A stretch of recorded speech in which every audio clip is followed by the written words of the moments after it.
Olá pessoal, tudo bom? Então vou gravar um vídeo aqui com alguns comentários relacionados à primeira aula, né? Algumas dúvidas que vocês tiveram, algumas das principais dúvidas. Então eu vi que a principal dúvida de vocês estava relacionada à questão da homogeneidade das DMUs, né? Dessa exigência das DMUs serem homogêneas. E até interessante, né, que o artigo que foi pedido para ser fichado é uma análise comparativa dos BRICS. E os BRICS eles não são homogêneos, então será que essa homogeneidade ela é sempre necessária?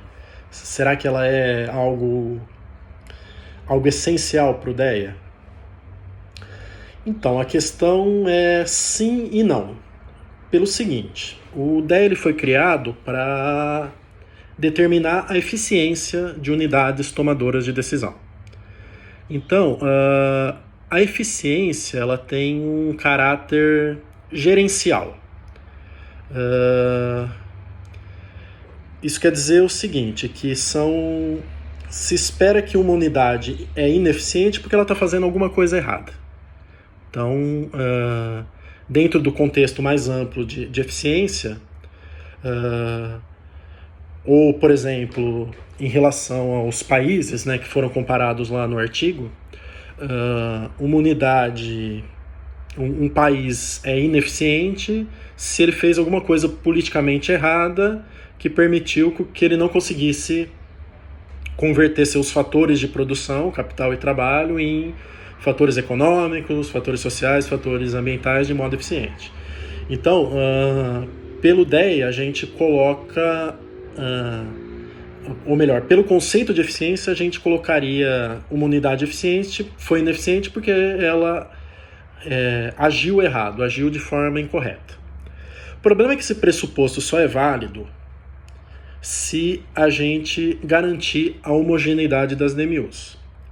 Porque como a gente parte do princípio que a gente não consegue um valor absoluto para a gente comparar a produtividade de cada unidade, e que a gente vai comparar cada unidade com a que desempenhou melhor, para essa comparação fazer sentido, as unidades têm que estar sobre as mesmas condições, sobre as mesmas condições de contorno, né? Foi assim que eu chamei. Então, e se elas não estiverem sobre as mesmas condições de contorno? Isso é um problema? Isso foi um problema lá no artigo que foi fichado? Pode não ser um problema dependendo do objetivo da análise. Então, se o objetivo da análise for uma análise gerencial, uma análise para realmente ver a eficiência, aí a gente pode dizer que essa comparação não é válida porque as unidades estão sobre diferentes condições de contorno. Mas o objetivo da análise pode ser justamente analisar essas condições de contorno.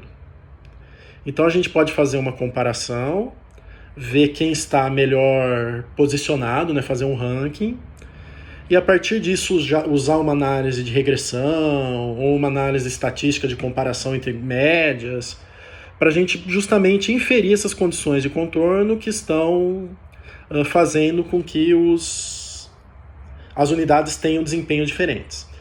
Então, vamos dizer assim, são duas coisas que a gente tem que levar sempre em conta quando a gente está fazendo uma análise do DEA e gera um ranking de eficiência. A gente está levando em conta que o desempenho dos países são diferentes, ou seja, o que é isso que a gente chama de eficiência, ou seja, os países têm diferentes níveis de desempenho e as condições de contorno são diferentes. Então são essas duas coisas, né, tanto o desempenho quanto as condições de contorno, que explicam o desempenho de uma unidade ser melhor ou pior, que explicam a produtividade de uma unidade ser pior ou melhor. E como que a gente separa esses dois fatores que explicam a eficiência? Como que a gente separa o que é devido às condições de contorno que é devido àquilo que a gente chama das condições ambientais, daquilo que é devido ao desempenho. Então a gente não consegue separar.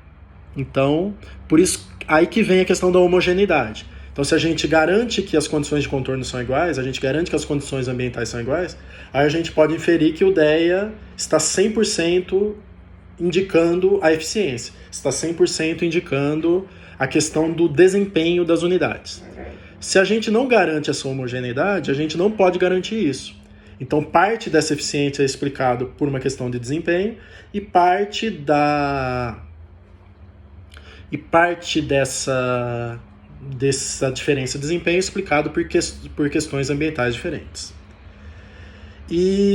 Só que, na prática, como que isso funciona? Se as unidades não estão 100% sob as mesmas condições de contorno, isso impede de usar a DEA? Não. A gente pode usar a DEA para fazer uma série de análises, inclusive para descobrir quais são as condições de contorno que geraram aquele desempenho.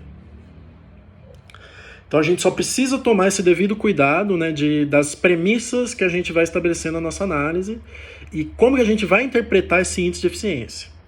Então, se as unidades não são homogêneas, a gente não pode garantir que as unidades, que o que explica esse desempenho é apenas o desempenho das unidades.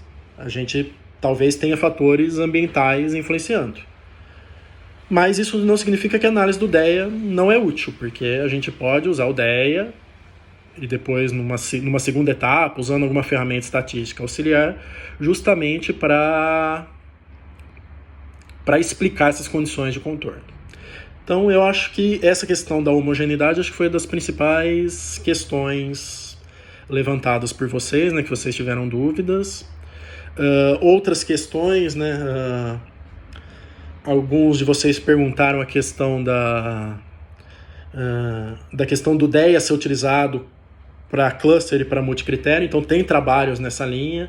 Então, o pessoal, inclusive do Brasil, né, da Universidade Federal Fluminense, tem uma ampla gama de pesquisas sobre a utilização do DEA em multicritério, e aí a questão de que o DEA é utilizado para não determinar a eficiência, né? Então, isso é um erro comum, né, que eu queria que vocês já tirassem isso da mente, porque quando a gente fala de DEA, a gente fala automaticamente de eficiência, e é normal a gente falar de eficiência, tanto que a primeira aula toda foi destinada a discutir os conceitos de eficiência. Então, o DEA, ele foi criado para se determinar um índice de eficiência. Esse foi o objetivo dele. Só que a DEA ela é muito mais do que isso. A DEA ela é uma ferramenta de análise de dados. Então, ela é uma ferramenta baseada em programação linear. Em tese, a gente pode colocar qualquer coisa lá, qualquer tipo de dados, classificados como input e output, e vai sair um resultado. Esse resultado vai ser útil ou não vai ser útil? Aí depende das premissas que a gente está estabelecendo para fazer essa análise. Então, para a gente falar de eficiência em si, a gente tem que falar de homogeneidade. Mas não necessariamente, para utilizar o DEA, as unidades têm que ser homogêneas. Então, no multicritério, essa questão de eficiência já não faz muito sentido. O que a gente está comparando é alternativas, né? São alternativas com diferentes critérios, e o DEA, no caso, é uma ferramenta que vai dar pesos para cada um dos critérios, baseados nessa premissa de dar os pesos mais vantajosos para cada unidade, para cada critério comparado. Então, é isso que é feito. Então, nesse caso, não tem nada a ver com essa questão de homogeneidade, é um outro tipo de aplicação, assim como números índices, assim como clusterização. Então, a gente pode usar o DEA para clusterização. Então, dá para fazer assim, uma gama muito ampla de análises. Alguns de vocês perguntaram sobre a questão de programação linear, né? Se o DEA respeita alguns pressupostos. Então, nem todo modelo DEA é linear, mas a maioria deles é, e a gente sempre tenta linearizar os modelos. Então, os modelos são modelos de programação linear, então tudo que é válido para programação linear vale para o DEA. E E a eficiência não tem a ver com a folga do modelo dual, porque não sei se vocês já avançaram na segunda aula, mas a gente vai discutir bastante sobre essa questão dos modelos duais, inclusive a questão da folga, né? Mas a folga não tem a ver, mas eu não quero me adiantar nisso aí. Outra questão que alguns de vocês perguntaram é essa questão da diferença entre fronteira de eficiência e função-produção. Na verdade, as duas são a mesma coisa. Fronteira de eficiência, função-produção, basicamente é a mesma coisa, só que tem alguma diferença, vamos dizer assim, mais de terminologia. Quando a gente fala de função-produção, a gente está especificando uma função matemática. Então, vamos dizer assim, a função ela independe das unidades. Então a gente estabelece uma função a partir de uma equação matemática, e aí todas as unidades são comparadas com essa função. Então é uma função teórica